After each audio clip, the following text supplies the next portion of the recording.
في سر مظلم، سر اسود ومؤلم مستخبي ورا ابواب بيوت كتير جدا. سر بياكل في روح الزوج وبيدمر قلب وثقة الزوجة. زوجة بتكتشف فجأة إن جوزها الإنسان المحترم اللي في الأصل بيعرف ربنا، واللي كمان ممكن يكون إنسان ناجح جدا في حياته، غرقان في إدمان ومشاهدات الأفلام الإباحية والعلاقات العابرة أونلاين المعروفة يعني. ولما بتواجهه هو ما بيبقاش عنده إجابة، يا إما بينكر وبيهجم عليها هي ويقول لها أنت السبب، أنت مقصرة، يا إما يقعد في الأوضة ويبكي في الضلمة ويكره نفسه لأنه بيحلف كل مرة إنه دي آخر مرة هعمل الموضوع ده، وبيرجع تاني. الزوجة بتبص لنفسها في المراية كده وتنهار وتسأل نفسها أنا فيا إيه ناقص؟ أنا فيا إيه غلط؟ أنا ليه مش مالي عينيه؟ والزوج بقى يبص لنفسه في المراية ويحس إنه هو إنسان سيء وحش منافق،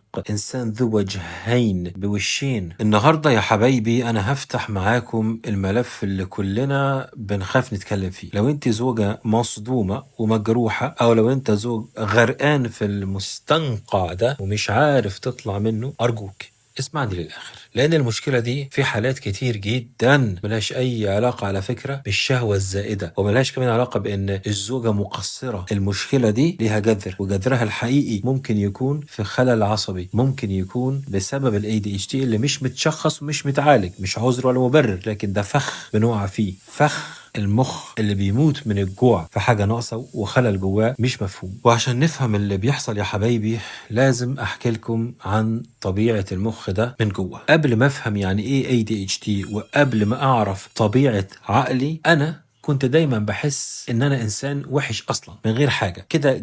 دماغي دايما جعانه حاجه، عايزه حاجه. وحش يعني بمعنى ان بصرخ من داخلي طول الوقت كاني نفسي بس حاجه تلهيني. يا حبايبي مخ ال ADHD بطبيعته بيعاني من جفاف وجوع في ماده اسمها الدوبامين. دي الماده اللي هي المسؤوله عن الاحساس بالرضا والهدوء والسعاده والمكافاه والتحفيز. فلما المخ يكون محروم من الماده دي، زي مخ الإنسان اللي عنده ADHD، بيحس دايما بفراغ رهيب، ملل قاتل، بيوصل لدرجة الألم الجسدي. ودي حقيقة علمية. أنا كنت بمر بأوقات والله العظيم وأنا أحس إن دماغي دي بتاكل في نفسها. عشان تسكت أصلا الدوشة دي كنت أنا لازم أحاول أطفيها وأطفي النار اللي جواها بأي طريقة، لأنه المخ يبدأ يدور على أي مصدر سريع وقوي للدوبامين ده. ممكن يكون أكل سكر كتير على فكرة، ممكن يكون شوبينج يعني بجنان مجنون، وممكن كمان في أحيان كتير جدا بياخدك بقى لأسوأ وأخطر طريق اللي هو الإدمان. مش بس أي إدمان، الإدمان السري. الإحساس لما تكون بتعمل تصرف معين أو عادة معينة وانت من جواك قرفان من نفسك، وبتسأل نفسك أنا إيه اللي بعمله ده؟ أنا بعمل كده ليه؟ أنا مش ده، أنا مش كده. بس الدافع اللي بيحركك مش الأخلاق في وقتها. الدافع هو كيمياء مخ بيتصارع كده عشان يعيش في مصارعة. الإنسان في اللحظة دي يا حبايبي يعني بيبقى عامل زي اللي بيموت من العطش، بيموت من العطش في الصحراء اللي ما فيهاش مية. وممكن كمان بقى إيه يشرب أي مية يشوف مالحة جدا ومتسممة، يحس إن هو إيه شرب حاجة عشان يبل ريقه ويسكن الألم اللي جوه ده، ألم العطش. فتعالوا بقى يا حبايبي نفكك علميا الموضوع ده. ليه الأفلام الإباحية أو بالذات بيبقى الفخ الأكبر لأي مصاب بالADHD؟ لأن مخ الADHD بيدور على 3 حاجات باستمرار. اسمعوا الكلام ده وركزوا معايا: السرعة، المجهود اللي هو الزيرو، المفاجأة المستمرة. 3 حاجات. الإباحية بقى بتدي للمخ أكبر جرعة دوبامين ممكنة في أسرع وقت ممكن ومن غير أي مجهود يذكر، مجهود زيرو. إزاي بقى؟ بضغطة زر. أول ما تدوس على الزرار ده المخ بيغرق في شلالة وشلال اسمها إيه من المواد الكيميائية، فاهمين؟ بول كده. يعني هو هنا مش بيدور على يعني متعة جنسية حقيقية، يعني هو بيبحث يدور عن تخدير. ده نوع من السيلف سيلف ميديكيشن، علاج ذاتي، بيستخدم الشاشة كأنها مسكن، حباية مسكن، عشان يهرب من الضغط، ضغط الشغل بقى، يهرب من إحساسه بالفشل، يهرب من الاكتئاب اللي هو فيه، القلق اللي هو فيه، اللي مش بيفرقه بسبب الاي دي اتش دي. الاي دي اتش دي بيخلي الانسان عنده حاجه اسمها امبولسيفيتي، يعني اندفاعيه شديده جدا، عامل كده زي عربيه فيراري زي ما بقول، بموتور جبار وسريع جدا، بس فرامل عجله، وما بيسوقش في طريقه الواسع السريع اصلا، بيسوق في سكك كده، زوايا كده في الزنقه يعني، فدماغه مش عامله فرامل صح. فلما بقى الفكره بتيجي يعني في دماغه، يعني الفرامل اللي المفروض يعني تقول له وتوقفه وتسيطر، ده حرام، ده غلط، عيب، ده ما ينفعش، هتدمر بيتك، هتدمر كل حاجه، دي ما بتشتغلش خالص، الاستجابه بتكون فوريه بالنسبه لدماغه. فللزوجه انا بقول لك ارجوكي افهمي، ده هو مش قاصد يخونك انت شخصيا، انا ما بقولش ده مبرر، انا بحاول افسر لك، يعني انا عايزك تحسي باطمئنان من ناحيه الخيانه دي. يعني هو مش قاعد يقارن مثلا جسدك او جسمك بالشاشات، الحاجات اللي بيشوفها، هو انسان في الحاله دي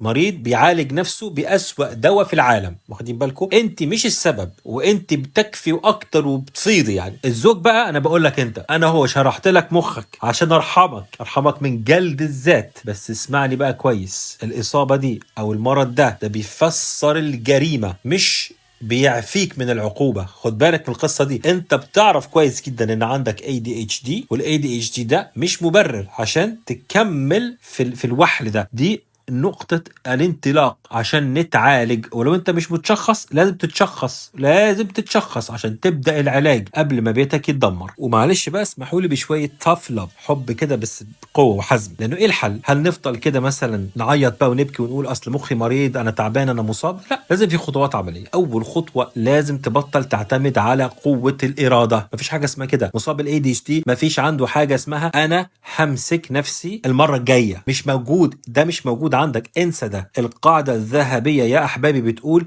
البيئة أقوى من الإرادة. فأنت لازم أولا تبني حواجز من حديد، يعني الموبايل ده اللي في إيدك ما يدخلش معاك الحمام، وما يدخلش معاك أوضة نوم أنت فيها لوحدك. لو انت عارف انه النقطة دي نقطة ضعفك، مثلا الساعة 2 بالليل وانت لوحدك، اقطع النت فورا من البيت، شيل الفيشة، خليها مستخبية عند حد مش هيديها لك، الغي الليالي دي اللي هي بتاعت الفون دي والتلفزيون وتقعد تتفرج براحتك، انسى الكلام ده، هو كده وخلاص. معلش انا دغري شوية، بس اللي بيخاف على بيته وبيخاف على دينه لازم يحط كده حاجات بره ايديه، حاجات هتوجعه شوية، هيحس ان هو فاضح نفسه شوية لفترة قصيرة. وفي كلام كتير اقدر اقوله. الحاجة التانية العلاج الطبي المتخصص، دي بقى مش رفاهية، مجرد ما تاخد العلاج الدوائي، بالذات لو انت بقى انت من البالغين بتاع ال ADHD، مستوى الدوبامين اللي في مخك ده بيستقر، ولما بيستقر الجوع المسعور ده للإباحية والكلام ده كله بيقل جدا، الفرامل بترجع اللي انت تقدر بقى بيها تقول لا ومش هينفع وكده. فلازم دكتور نفسي متخصص للبالغين، دكتور نفسي سايكايترست. واي حد يقول لي ايه الدواء، الادويه انواع كتير جدا مختلفه، في ستيمولنس، في نون ستيمولنس، في منشط، غير منشط. نكمل. الحاجه الثالثه بقى والمهمه جدا، لازم يا حبيبي نكسر موضوع السر ده، السريه. الادمان بيكبر في الضلمه، لو فضل سر هيقتلك، فلازم يكون ليك حد تثق فيه، صديق تثق فيه، دكتور، طبيب، مجموعه دعم مثلا، يعني بتعترف قدامهم بضعفك دوت. السريه عامله زي الاكسجين بتاع الادمان، هي اللي بتعيشه وبتديله استمرارية، فلازم تقطع الأكسجين ده وتسكته عشان يموت خالص. عارف يا حبيبي، الشيطان والله بيلعب معاك لعبة مزدوجة وخطيرة جدا. الأول بيستغل طيبة مخك، لأنه اللي عنده ADHD طيب قوي، وبيستغل ضعف البنزين اللي هو الدوبامين اللي بيخليك تقع في الذنب أصلا يعني. وبعد ما تقع بقى يجي لك بقى الشيطان الإبليس ويلبس بقى لبس الوعظ بقى، يقعد يقول لك أنت منافق، أنت بتصلي وإزاي تعمل كده وأنت بتصلي ولسه مش عارف مصلي، ولسه الورد بتاعك والأذكار والقرآن، وربنا مستحيل يقبلك، وربنا غضبان عليك ومش راضي. فيخليك ما تسيب الصلاة وتسيب تلاوة القرآن وتسيب الأذكار وتسيب الدعاء، وتغرق بقى أكتر وأكتر في الإدمان. يا أخي الحبيب، ربنا سبحانه وتعالى هو اللي خلقك، هو اللي خلق كيمياء مخك، وهو ربي تبارك وتعالى حبيبي هو أعلم بضعفك من نفسك. قال تعالى: وخلق الإنسان ضعيفا. الوقوع في الذنب مع الإصابة أو المرض من النوع ده مؤلم، بس الأمل موجود، رب العالمين موجود، الله الله لا يمل حتى تملوا. بجد والله جاهد نفسك، وده الجهاد الحقيقي. جهاد النفس ده مش بس انك يعني تستغفر وانت بتبكي، انا عارف انت بتعمل كده. جهادك الحقيقي انك تروح للدكتور، انك تاخد الدواء، انك تحط كده برامج حماية صارمة حازمة على تليفونك. يعني كل خطوة بتاخدها عشان تعالج ال ADHD اللي مسبب لك الوجع ده كله وتمنع نفسك عن الحرام، دي في ميزان حسناتك. وهي دي على فكرة التوبة الطاهرة الجميلة العملية، وتوبوا إلى الله جميعا. اوعى تخلي العار اللي هو الشيم يعني يمنعك من السجود لله سبحانه وتعالى. اسجد وقول له يا رب أنا ضعيف ومخي بيخني، فاشفيني يا رب وعافيني واسترني، وربنا معاك. ورسالتي لكل زوجة صابرة، ادعي له، بس كمان اطلبي منه بكل حزم انه يتعالج. العلاج هو طوق النجاة الوحيد ليكم. ورسالتي كل راجل بيسمعني حاسس انه وحيد في المعركة دي، انت مش لوحدك، وانت مش شيطان، انت انسان مصاب مريض محتاج مساعدة. والاعتراف بالاصابة دي او بالمرض ده هو اول ابواب الرجولة فعلا، واول ابواب التوبة الجميلة الرحيمة الطاهرة. يا ريت يا رب الناس تشوف الفيديو ده ويشاركوه، نشيل الشيم ده. ممكن يوصل لحد يجلد نفسه كل يوم في الضلمة ويكون يمكن على باب انفصال عن زوجته او العكس، لانه ده طوق النجاة ان شاء الله اللي هيصحح ويعرف الناس ويوعي الناس ان المشكلة دي ليها علاج. والعلاج ده زي ما قلت التشخيص عند الطبيب المختص السايكايترست هو اللي هيساعدك كبداية عشان تاخد الدواء. ويا ريت يا حبيبي تكتبوا لي في التعليقات لو المواضيع دي يعني بتمشي معاكم ومحتاجين منها اكتر عشان نكمل فيها ونكسر التابوهات دي اللي هي التابو الحاجة العيب يعني اللي دمرت بيوت كتير جدا في صمت. والله العظيم كفاية بقى. ربنا يا رب يطهر قلوبنا ويشفي اوجاعنا ويستر بيوتنا يا رب جميعا. انا بحبكم جدا جدا في الله، ونراكم ان شاء الله في الفيديو القادم. انا اخوكم انس، السلام عليكم ورحمة الله وبركاته.